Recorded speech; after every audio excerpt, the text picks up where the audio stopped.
Je me souviens encore du bruit sourd de la porte qui claquait derrière moi. Comme un coup de tonnerre dans une nuit sans étoiles. Sors d'ici. Fleur. Tu n'es plus des nôtres, hurla ma mère. Les larmes aux yeux. Mais la voix chargée de cette haine que seule la peur peut engendrer. Et moi? Debout sous la pluie battante de ce village provençal.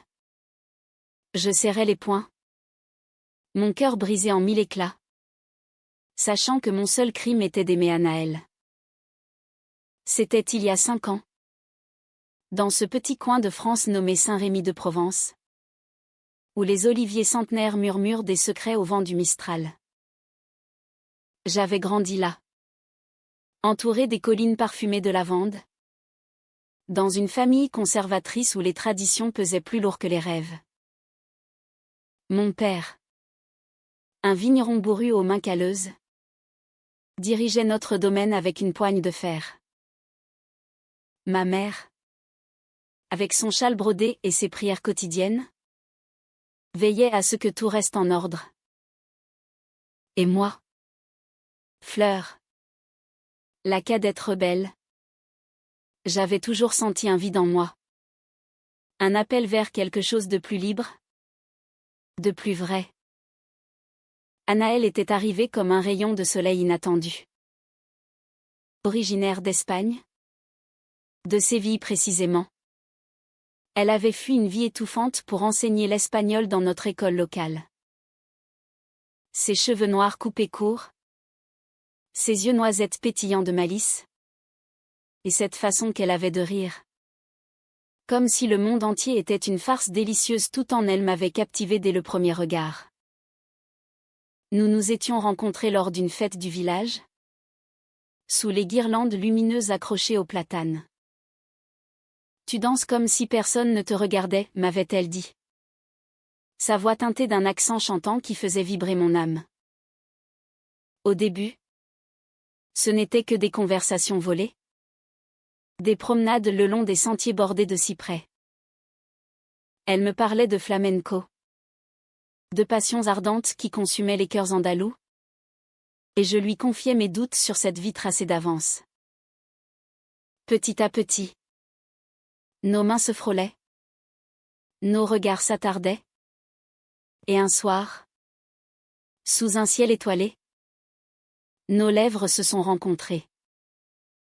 Ce fut comme une explosion silencieuse.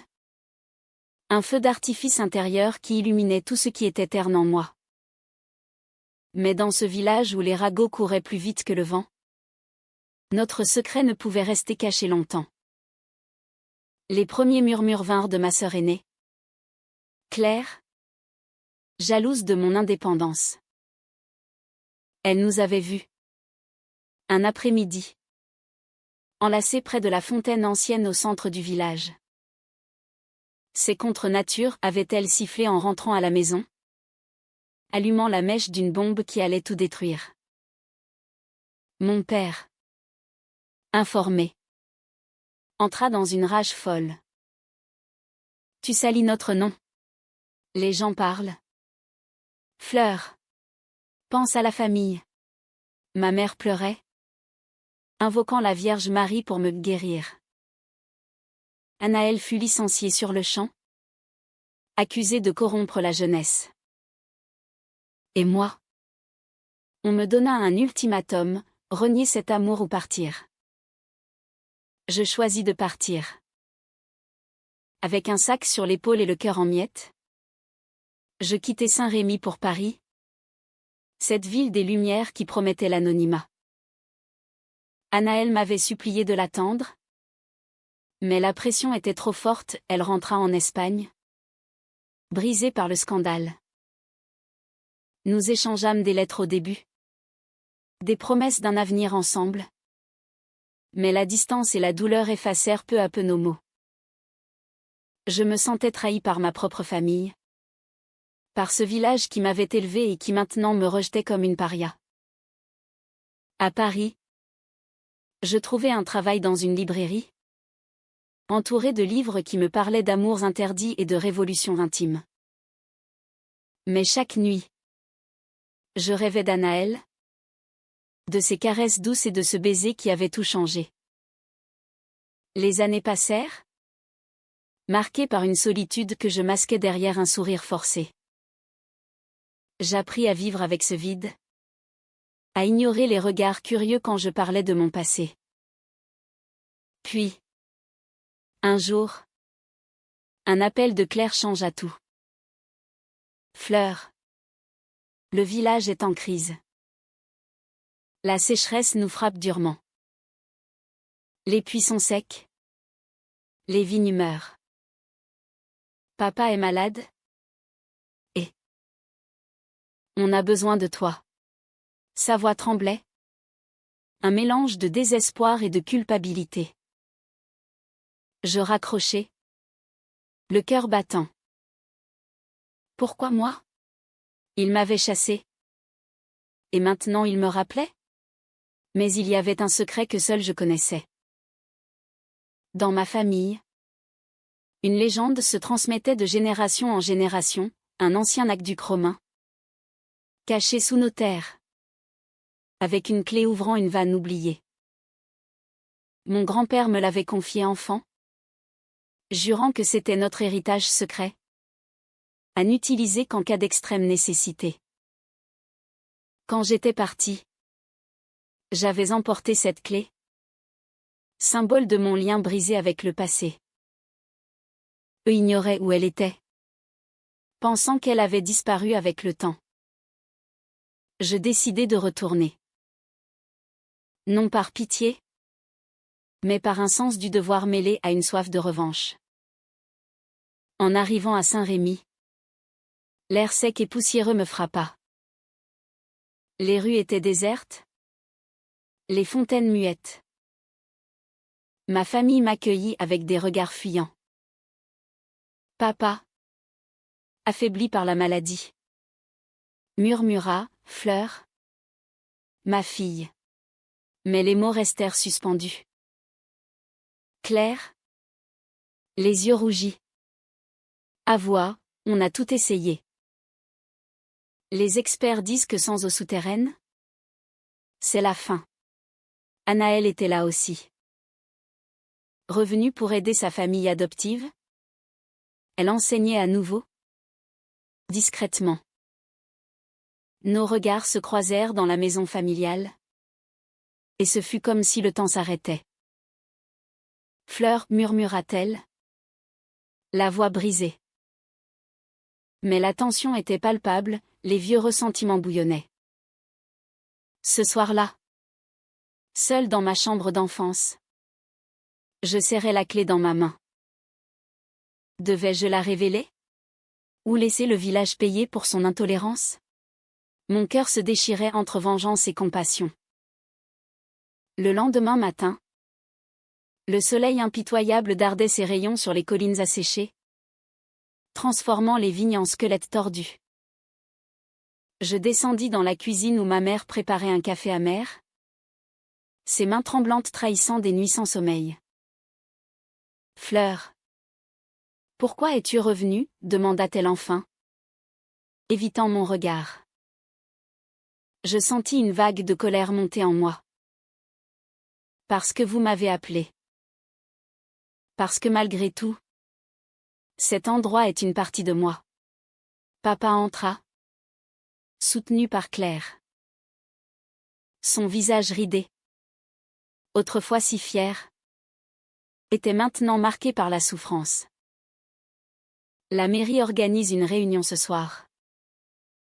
Tout le village sera là. Il parle de rationnement. D'évacuation peut-être. Sa voix se brisa. Je hochai la tête, gardant mon secret enfoui. Anaël apparut à la porte, portant un panier de provisions. J'ai apporté du pain frais, dit-elle doucement. Mais ses yeux cherchaient les miens. Plein de questions non posées. La journée fut un tourbillon de retrouvailles tendues. Les voisins me saluaient poliment. Mais je sentais leur murmure, la fille prodigue. Celle qui a causé le scandale. Une vieille amie. Marie m'approcha près de l'église. Fleur. On regrette ce qui s'est passé. Les temps changent. Mais ces mots sonnaient faux, la peur de l'inconnu persistait dans ce bastion de tradition. Anaël et moi nous retrouvâmes seuls l'après-midi, marchant vers les ruines romaines à la périphérie du village. « Pourquoi n'as-tu pas répondu à mes lettres » demanda-t-elle. La voix chargée d'un reproche ancien. Je m'arrêtai, les larmes aux yeux. Parce que ça faisait trop mal. Tu es partie, Anaël. Tu m'as laissé affronter ça seule. Elle secoua la tête. J'ai été forcée. Ma famille en Espagne m'a rappelé, menaçant de me déshériter. Mais je t'ai aimé, Fleur. Je t'aime encore. Ces mots me transpercèrent comme une lame. Nous nous assîmes sur un muret de pierre, les mains entrelacées malgré tout. Elle me raconta ses années en exil, un mariage arrangé qu'elle avait fui. Une vie de solitude à Madrid, hantée par notre amour. J'ai entendu pour la sécheresse et je suis revenue. Pour aider. Et pour te revoir. Mon cœur battait la chamade, l'amour renaissait des cendres. Mais la trahison passée planait comme un ombre. À la réunion du soir, la salle municipale était bondée. Le maire, un homme bedonnant aux moustaches grises, exposa la situation, les réserves s'épuisent. Sans pluie, nous perdons tout. Des cris fusèrent, c'est la faute des touristes. Non.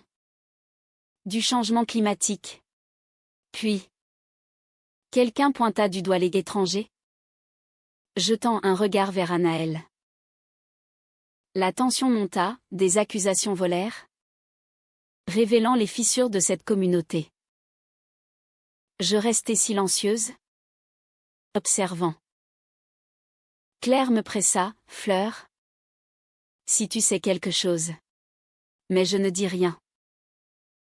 Cette nuit-là, un incident éclata, un voisin, furieux de la pénurie, accusa Anaël d'apporter le malheur. C'est depuis qu'elle est revenue que tout empire, hurla-t-il. Anaël pâlit. Et je bondis, assez. C'est votre intolérance qui nous tue tous. Le chaos s'installa. Papa eut une crise, tombant au sol. À l'hôpital, les médecins diagnostiquèrent un épuisement aggravé par le stress. Ma mère sanglotait, c'est ma faute. J'aurais dû te soutenir, Fleur. Pour la première fois, je vis du remords sincère dans ses yeux. Anaël resta à mes côtés, sa présence un baume sur mes plaies. Le secret me pesait de plus en plus. Devais-je le révéler maintenant? Au risque de tout changer? Ou attendre? Pour forcer une réflexion collective? La nuit.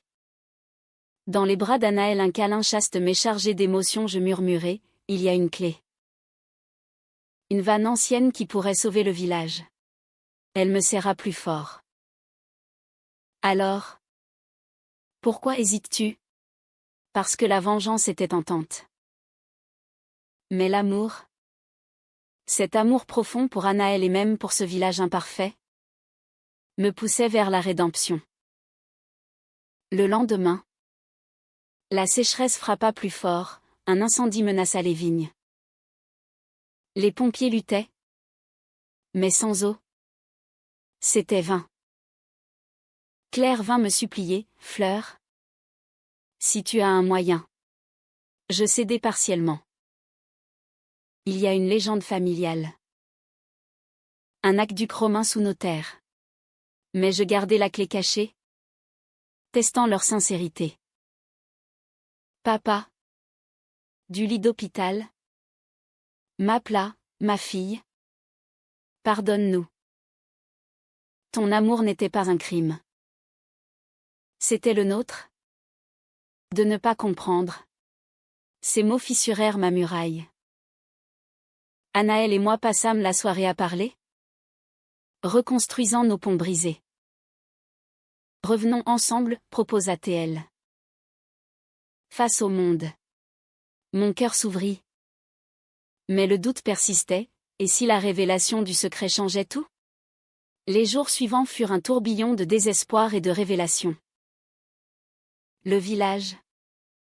Autrefois vibrant de marchés colorés et de rires d'enfants, ressemblait maintenant à un désert fantôme. Les fontaines, symbole de notre héritage provençal, étaient réduites à des bassins craquelés. Je marchais seul au crépuscule, la clé pesant dans ma poche comme un fardeau moral. Anaël me rejoignit, son pas léger contrastant avec la lourdeur ambiante. Fleur, tu portes ça comme une croix. Partage-le. Je lui racontai tout, comment grand-père m'avait emmené enfant dans la forêt, montrant l'entrée cachée de l'aqueduc. C'est notre sauveur secret, avait-il dit, me confiant la clé ornée de motifs romains. Garde-la pour les temps sombres. Quand j'avais été expulsé, je l'avais prise par dépit. Un acte de rébellion silencieuse. Anaël écouta, les yeux emplis de compréhension. C'est plus qu'une clé. C'est ton pouvoir de pardon. Mais le pardon n'était pas facile. Claire, rongée par la culpabilité, avoua une trahison plus profonde, c'était elle qui avait répandu les rumeurs sur nous. Par jalousie envers mon bonheur avec Anaël. J'avais peur que tu partes. Que tu m'abandonnes, sanglota TL. Et maintenant? Regarde ce que j'ai causé. Sa confession me frappa comme un coup de poignard, la sœur que j'aimais m'avait trahi. Comment as-tu pu, criai-je, les larmes coulant. Anaël intervint, la peur fait faire des folies. Mais l'amour guérit. La crise s'intensifia. Une manifestation éclata place du village.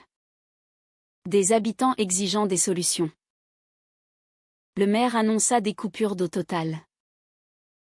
Parmi la foule, un groupe conservateur pointa du doigt les mœurs déviantes comme cause divine de la sécheresse.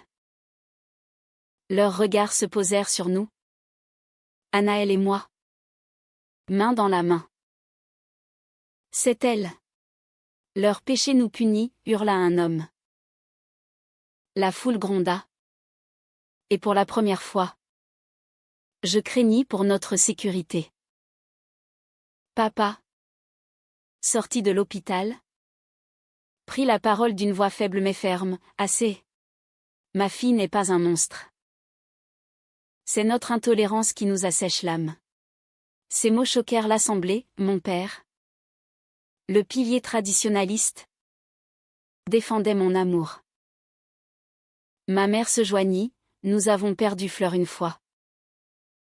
Ne recommençons pas. Ce fut un tournant, des murmures d'accord émergèrent, fissurant le mur de préjugés. Pourtant, un nouveau choc arriva, Anaël reçut une lettre de sa famille espagnole, exigeant son retour immédiat sous peine de déshéritement total. Ils ont appris pour nous, murmura-t-elle. Effondrée. Si je reste, je perds tout. Mon monde s'effondra. Et nous? Notre amour, suppliai-je. Elle hésita, les yeux emplis de tourments. Je t'aime, Fleur. Mais la famille. C'est compliqué.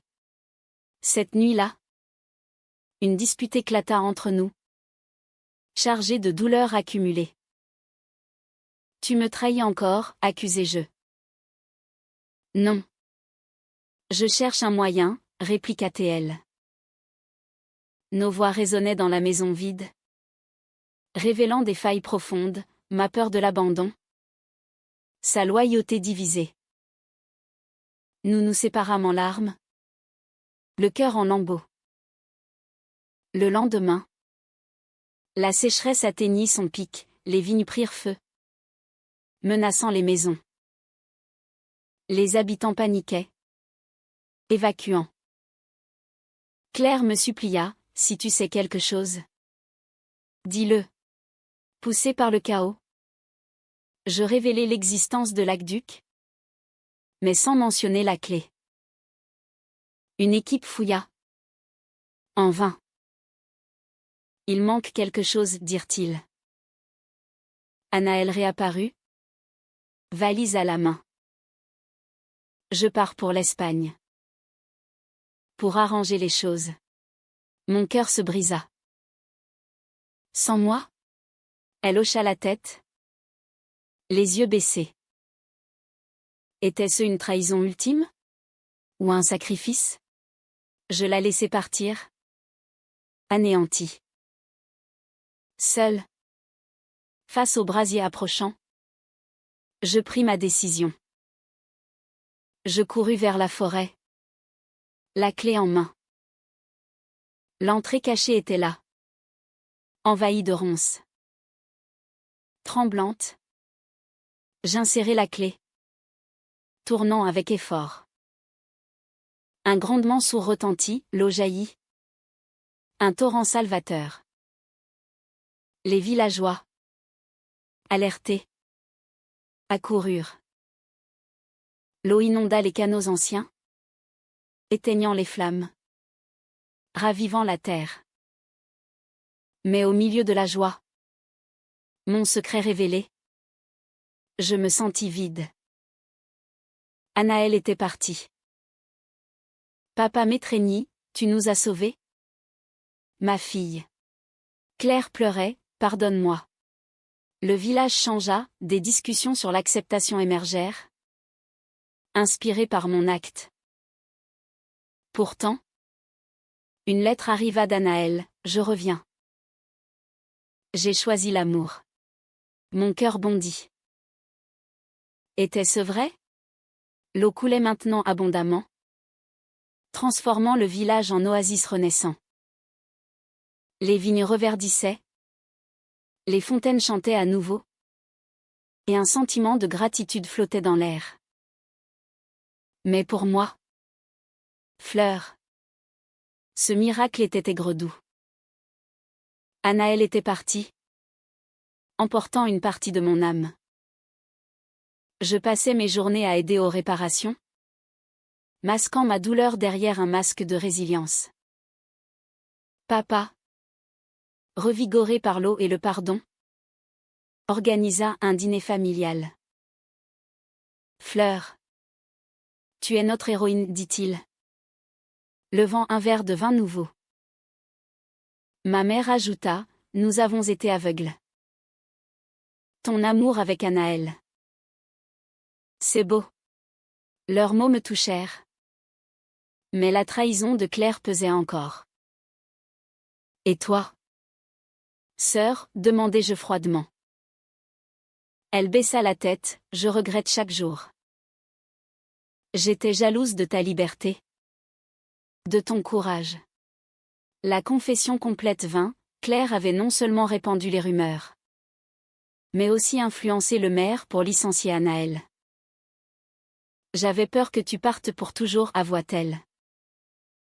La rage m'envahit, tu as détruit nos vies par égoïsme. Des larmes coulèrent, la famille se déchira en cris et reproches. Papa intervint, assez. Nous reconstruisons. Le passé nous a asséchés, l'avenir nous hydrate. Le village entier murmurait sur mon rôle. Des journalistes arrivèrent. Transformant l'histoire en conte moderne, la lesbienne exilée sauve sa communauté intolérante. Des débats s'enflammèrent, certains louaient le progrès. D'autres résistaient. Une pétition pour des droits LGBTQ+ circula. Signée par surprise par ma mère. Anaël m'écrivit, en Espagne. J'ai confronté ma famille. Ils m'ont rejeté. Mais je suis libre. Je reviens pour toi. Mon cœur oscillait entre espoir et scepticisme. Était-ce une autre promesse brisée? Je répondis, prouve-le. Les jours devinrent semaines. Le village fleurissait. Mais mon âme restait aride. Une nuit d'orage, rappelant mon expulsion, on frappa à la porte. Anaël était là. Trempée. Les yeux brillants. Fleur. Je suis revenue. Pour de bon. Nous nous étreignîmes. Un moment chargé d'émotions. Sans mots superflus. Mais les conflits n'étaient pas finis. Sa famille espagnole, furieuse, envoya un avocat pour contester son héritage. Ils disent que notre relation est une honte, murmura-t-elle. Ensemble, nous affrontâmes cela, consultant un notaire à Avignon. L'amour n'est pas un crime, déclara-t-il, nous aidant à naviguer les lois. Claire, cherchant rédemption, offrit son aide, laissez-moi témoigner pour vous. Sa sincérité me toucha, je commençai à pardonner. Le village, inspiré, organisa un festival de la tolérance, avec des danses flamenco en hommage à Anaël. Pourtant, un twist inattendu, en fouillant l'aqueduc, on découvrit des artefacts romains, révélant que grand-père avait caché plus qu'une vanne un trésor historique. Le maire proposa de le vendre pour financer des améliorations. Mais je m'opposai, c'est notre héritage. Pas une marchandise. Un débat houleux s'ensuivit, divisant le village. Certains voyaient l'argent comme salut. D'autres le patrimoine comme sacré. Anaël et moi défendîmes la préservation, arguant que l'eau avait enseigné la valeur des racines. Claire trahit à nouveau, votant pour la vente par avidité. C'est pour la famille, plaida-t-elle. La fureur m'envahit, tu n'apprends rien. La famille se fractura une fois de plus. Papa, déçu, la réprimanda. Anaël me soutint, nous gagnerons ensemble. Au conseil municipal, je pris la parole, cette clé n'a pas seulement sauvé l'eau, elle a sauvé nos âmes. Ne vendons pas notre histoire. Mes mots résonnèrent, le vote pencha pour la préservation. Claire, humiliée, s'excusa sincèrement cette fois, j'ai été faible. Pardonne-moi. Sœur. La réconciliation familiale fut lente, mais réelle. Anaël et moi, renforcés, planifiâmes un avenir, un petit café littéraire à Saint-Rémy, mélangeant culture française et espagnole. Mais un dernier conflit surgit, une rumeur que l'eau était empoisonnée, propagée par des opposants conservateurs. Panique générale. Tests prouvèrent le contraire. Mais le dommage était fait, confiance ébranlée. Anaël et moi enquêtâmes, découvrant que c'était un sabotage mineur pour discréditer mon rôle. Le coupable? Un voisin aigri. Confronté. Il avoua, je ne supporte pas le changement. Ce scandale unifia le village contre l'intolérance. Papa déclara, Fleur, tu es notre lumière. Avec l'eau coulant librement et les cœurs s'ouvrant, Saint-Rémy renaquit. Les vignes produisirent un vin exceptionnel, symbolisant la résilience. Anaël et moi ouvrîmes notre café. Les clés oubliées. Un havre où les histoires d'amour interdits se partageaient autour d'un espresso ou d'un rioja. Claire, transformée par ses erreurs, devint notre allié, organisant des ateliers sur l'acceptation. J'ai appris de mes trahisons, dit-elle un soir, nous serrant dans ses bras.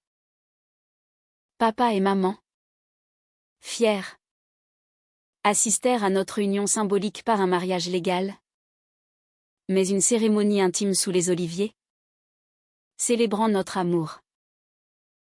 Pourtant, les échos du passé persistaient. Anaël reçut une lettre de sa famille, une réconciliation timide, invitant à une visite. Allons-y ensemble, proposai-je.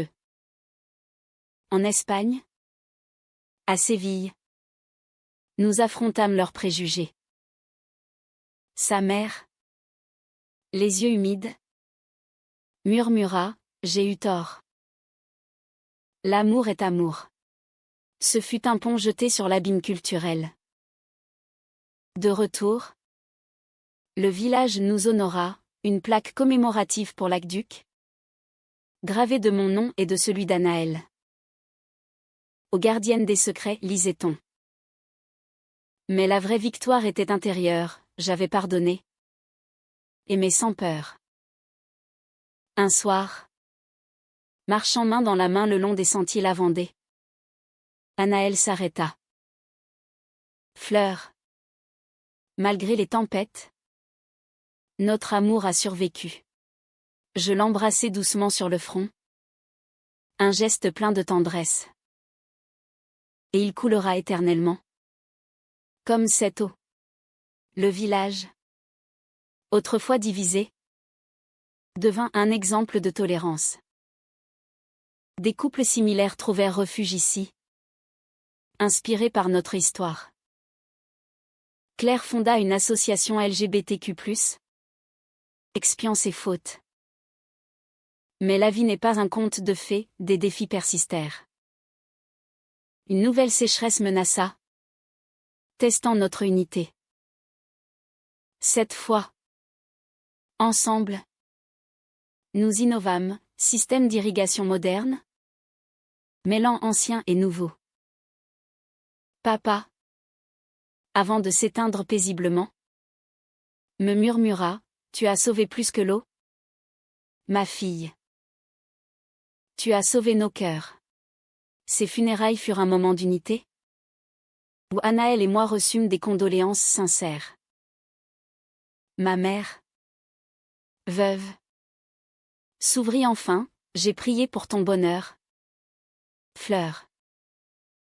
Avec Anaël. Ces mots scellèrent la guérison familiale. Anaël et moi adoptâmes un mode de vie simple, enseignant l'espagnol et le français, partageant des histoires de résilience. Notre amour, forgé dans le feu des épreuves, devint une légende locale. Un jour, une jeune fille vint au café, confiant son secret, un amour lesbien naissant. Comment survivre au rejet, demanda-t-elle. Anaël répondit, avec courage et pardon. L'amour triomphe. En regardant le soleil se coucher sur les collines, je réalisai, mon expulsion avait été une clé elle-même, ouvrant des portes inattendues. Le village, autrefois asséché par l'intolérance, fleurissait maintenant d'humanité. Ainsi se termine notre histoire, non dans la perfection, mais dans une harmonie conquise. L'amour, comme l'eau, trouve toujours son chemin, nourrissant les âmes assoiffées.